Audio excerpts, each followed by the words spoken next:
everybody, it's Katie, and today I want to talk about shame and alcohol addiction. And what has inspired this video is that I've been reading a lot of Brené Brown's work.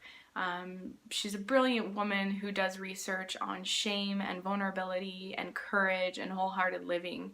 And through reading her work, I've really gotten this whole new perspective on how shame impacted my alcohol addiction for the 10 years I was addicted to alcohol, and how, through making these videos, it's really allowed me to kind of shed light on something that I held very personally and privately to myself for the entire time I was addicted to alcohol.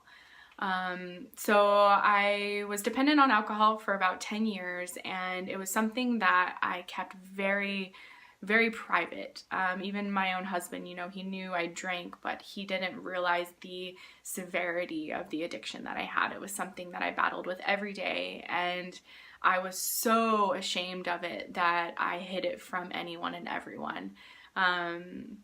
Most of the time when I would drink, I would prefer just to drink alone because I just, again, had so much shame around it. And if I was drinking in public or with others, often I would overdo it, which would just perpetuate more guilt and shame.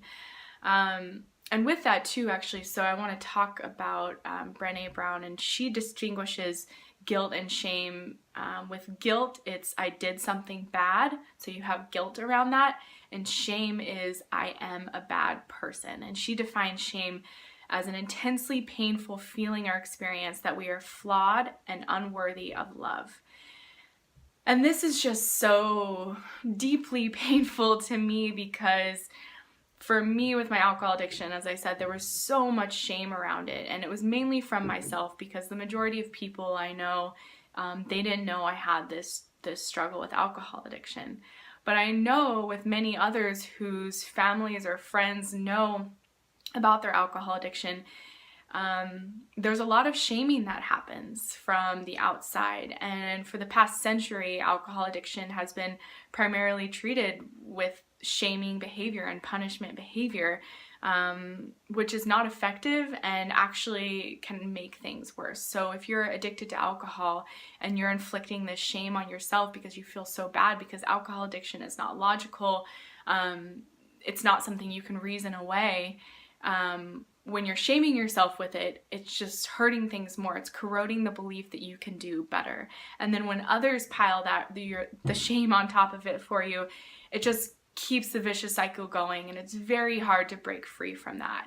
And in Brené Brown's work, she talks about shame is really a universal human experience. We all experience shame on some level for some reason, and especially with addiction, shame is very, very prevalent. And the only way that we can overcome shame and get over this feeling of being unworthy and unlovable, with what Brené Brown says, is to really become vulnerable. And by being vulnerable and really allowing yourself to talk about this shame, by shedding light on it, by acknowledging it, you're allowing it to be released. And, a lot of what has been motivating me to keep making these videos is me really acknowledging this shame that I have had around the addiction to alcohol.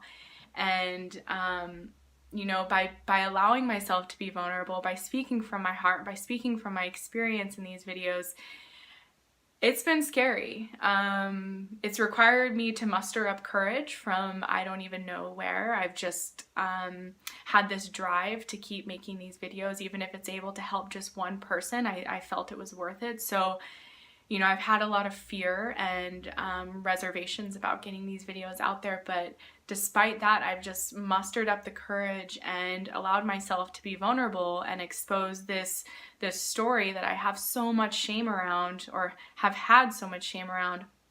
And by doing so, I realized the fear that I was having was really, really not needed, because what has happened is, while I have had some people ridicule me, which is a lot of the fear I had, around judgment and what are people going to think, and they're not going to respect me as much. That's happened a very small percentage of the people who I've reached with the YouTube videos, but for the majority of the people, the 99% of the rest, it's been people that have been able to relate to me in ways that I have never been able to relate to people with my alcohol addiction. You know, we're having the same thoughts, the same patterns, the same tendencies. And what's insane is we all feel that we are alone in this, and there's so much shame around it that we don't want to talk about it. We don't want to expose it to the people closest to us because, you know, a lot of what has happened in the past century of treating alcohol addiction is more shame, more ridicule, more judgment, and that just keeps the addiction and the cycle going. So by using the Sinclair Method, which has been nothing short of a miracle for me to overcome this alcohol addiction, and by being able to talk about it, to talk about this shameful experience I've had for the past decade, it's really allowed me to heal from it and really allowed me to relate to people in a way that is authentic and allows us to, you know, realize that we're not alone in this experience. And there's no need to feel shame around this, because there are so many other people who battle with alcohol addiction. And if we can meet it with, you know, a loving curiosity and talk about our issue with it and really accept it for what it is, that's what allows it to heal and transform into something beautiful. So yeah, I just wanted to talk about that today, because I think shame is really prevalent with alcohol addiction. And, you know, we might not even be aware of it. It might be operating like unconsciously or underneath, but it's definitely there. It was definitely there for me. And by, you know, exposing that and admitting that, it's really allowed me to heal from it. So hope that was helpful. Thank you for watching. Take care. Bye.